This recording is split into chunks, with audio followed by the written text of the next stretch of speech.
खुदावंद यीशु मसीह के अजीम कादर और जलाली नाम में आप सबों की सलामती हो। कलाम खुदा में से आज हम ज़बूर किताब निकालेंगे और ज़बूर नंबर 127वां और 127वें ज़बूर की तिलावत पाक आज हम सुनेंगे।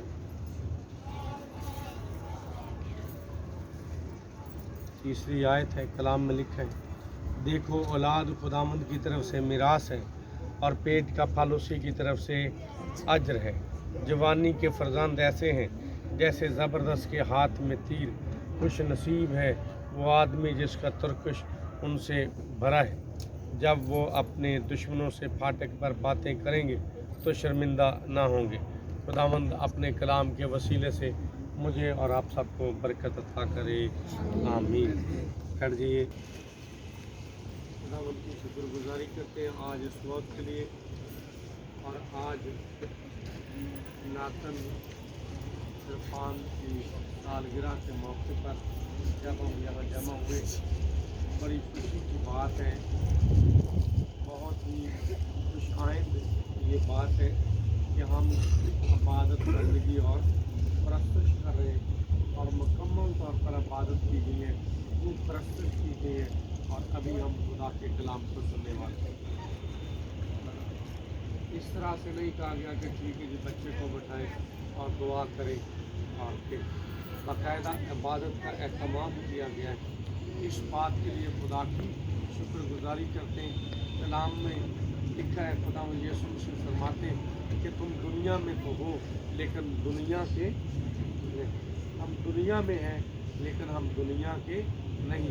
और जो दुनिया के नहीं है वो अपने हर एक काम फेल अमर में किसको अव्वल दर्जा देते हैं?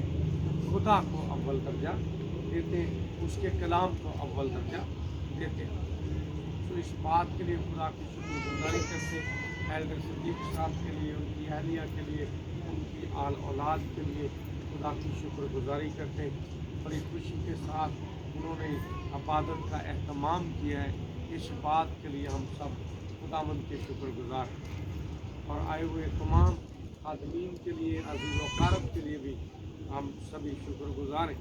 कलाम खुदा में जो आज हमने तिलावत पाक पढ़ी और सुनी, तिलावत कलाम क्या है? देखो औलाद खुदावंद की तरफ से मेरास है। किसकी तरफ से? खुदावंद की तरफ से। तो कहा गया देखो। देखो का मतलब है हेलो। जब हम करते ना हेलो कहते, तो हेलो का मतलब है देखो मतवज्जो हो। देखो मतवज्जो हो। इंग्लिश में हेलो है, उर्दू में देखो है। और जब यहाँ पर देखो लिखा गया, देखो औलाद खुदावंद की तरफ से मेरास है, तो देखो के बाद एक लकीर है और उसके नीचे एक नुक्ता है। अलफ जैसी लकीर है और नीचे नुक्ता है, जिसको हम उर्दू ज़बान में फजाइया की अलामत कहते हैं। किसकी अलामत कहते हैं? फजाइया। उर्दू अदब में ज़ेर, ज़बर, पेश, शद, मद, फजाइया, हरफ जार, ये अलामत है। तो यहाँ पर फजाइया की अलामत है देखो के आगे। देखो के आगे क्या है? फजाइया की अलामत है। ये एक पूरी ज़बान है, बेशक एक लकीर है और लकीर के नीचे एक नुक्ता है। लेकिन कलाम खुदा में यीशु मसीह ने भी ये फरमाया है कि एक नुक्ता और एक शोशा भी तो रैत में से टलेगा नहीं। तो नुक्तों की भी बड़ी अहमियत है। तो यहाँ ये जो अलामत है इसकी बड़ी अहमियत है। यही अलामत जब बच्चे कोई एप्लीकेशन लिखते हैं या बड़े हम किसी को भी, किसी अफसर को, उस्ताद को, किसी महकमे में एप्लीकेशन लिखते हैं, तो आली जनाब के आगे यही अलामत डाली जाती है। एक अलफ जैसी लकीर डाली जाती है और नीचे एक नुक्ता लगाया जाता है। इसका मतलब होता है कि हम कोई ख़ास बात करने लगे। इसका मतलब क्या है? फजाइया की अलामत का मतलब ये है कि कोई ख़ास बात है, आम बात नहीं है, जुमला पहले की तरह नहीं चल रहा, लफ्ज़ पहले की तरह नहीं है, बल्कि एक लफ्ज़ आया है और उसके आगे ये अलामत आ गई है। इसका मतलब है कि यहाँ रुकने के लिए जो है कारी को कहा जा रहा है। किताब जो है बाइबल मुकद्दस आयत हमें यहाँ पर रुकने के लिए कह रही है कि जल्दी से पढ़ के साइड पे नहीं हो जाना, बल्कि यहाँ रुको, गौर करो। गौर तलब बात है। तो गौर तलब बात क्या है? देखो के बाद गौर तलब बात यह है कि औलाद खुदावंद की तरफ से मेरास। औलाद किसकी तरफ से मेरास है? खुदावंद की तरफ से मेरास है, खुदावंद की तरफ से। मतलब ये हुआ, इस तरह से बड़े लोग ये समझते हैं कि औलाद दवाइयों से मिल सकती है, औलाद अज़दवाजी ज़िंदगी से मिल सकती है, इलाज हो सकता है। वो सारी चीज़ें अपनी जगह पे हैं। जब तक खुदा औलाद ना दे, ना कोई दवाई कारगर होती है, ना कोई और चीज़। कलाम खुदा में यीशु मसीह ने क्या फरमाया कि खुदा तो अब्राहम के लिए पत्थरों में से भी औलाद पैदा कर सकता, तो पत्थरों में से भी औलाद पैदा कर सकता।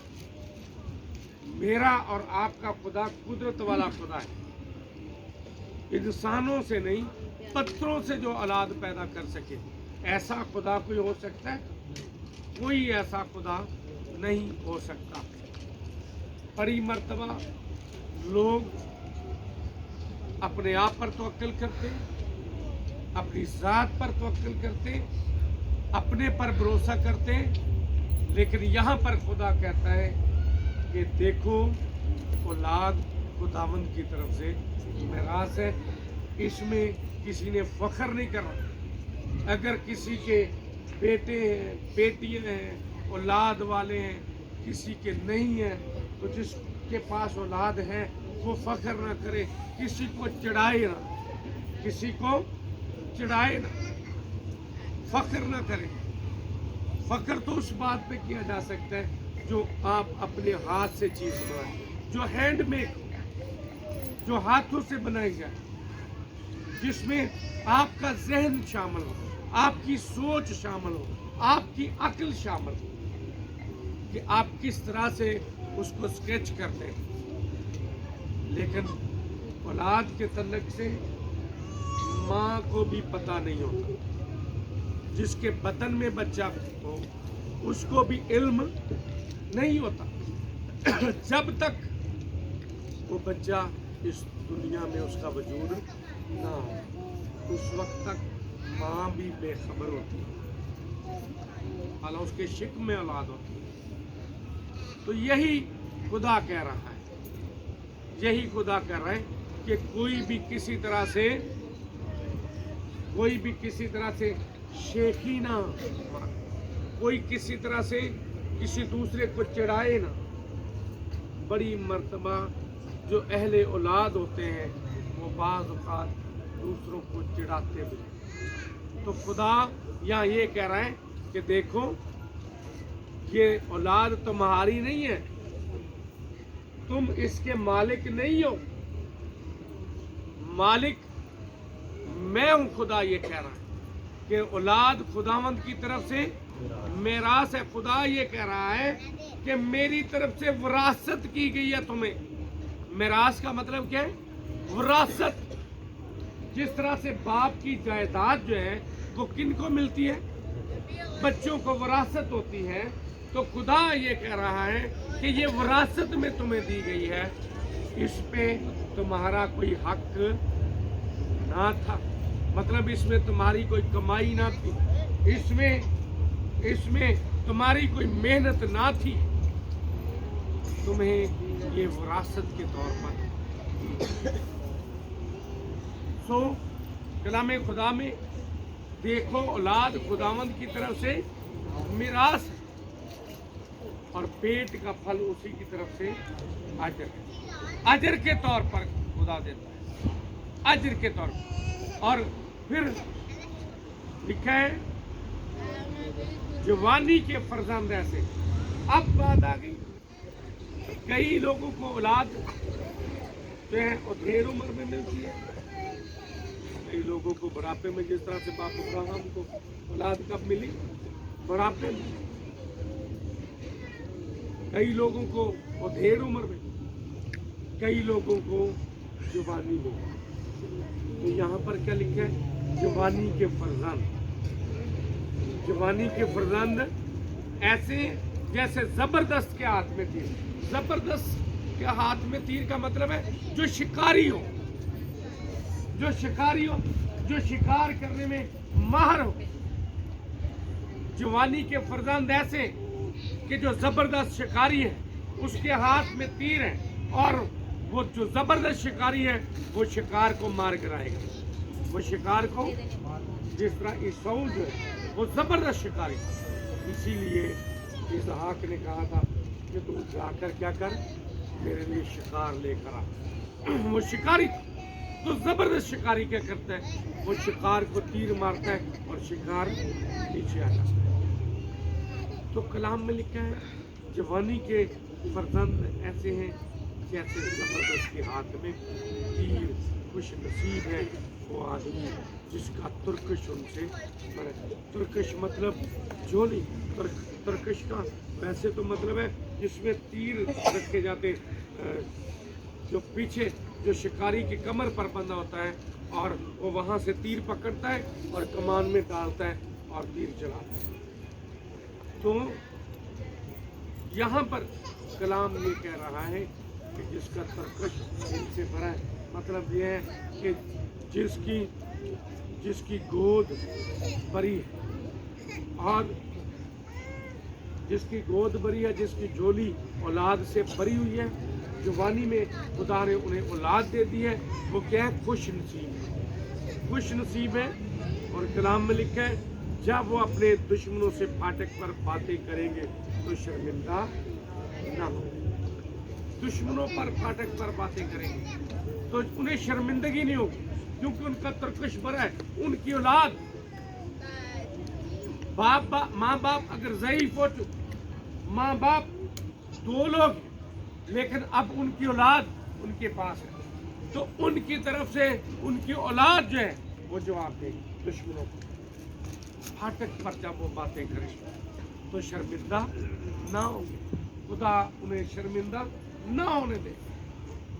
ये अहमियत है औलाद खुदा के कलाम के मुताबिक। इसीलिए आज जब हम जमा हुए, इबादत बंदगी और परस्तश कर रहे, खुदा की शुक्रगुजारी करें। खुदा की शुक्रगुजारी करने का मतलब ये है कि ऐ खुदा, ये बेटा नातन तूने हमें अता किया, ये तेरी तरफ से मिरास है, तेरी तरफ से अजर है, और हम इसकी पालना, इसकी परवरिश तेरे कलाम के मुताबिक करेंगे। तेरे कलाम के मुताबिक करेंगे। अव्वल दर्जा हम तेरे कलाम को देंगे और तेरे कलाम के मुताबिक परवरिश करेंगे। सो खुदा हमें तौफीक अता करे। औलाद वालों, हम औलाद के मालिक नहीं है, औलाद के मुख्तार है। यह है औलाद के मुख्तार, और हमें मुख्तारी का हिसाब देना पड़ेगा। माँ बाप को हिसाब देना पड़ेगा खुदा के हज़ूर कि क्या किया अपनी औलाद के लिए, क्या रूहानी परवरिश की, उन्हें क्या सिखाया, कितना तुम मेरे करीब अपनी औलाद को लाए हो। ये माँ बाप से पूछा जाएगा। इसीलिए माँ बाप अपने बच्चों की जिस्मानी तरबियत के साथ साथ रूहानी तरबियत भी करते हैं, और अव्वल दर्जा हमेशा रूहानी तरबियत को दिया जाता है। खुदा मुझे और आपको इस कलाम के वसीले से बरकत दे।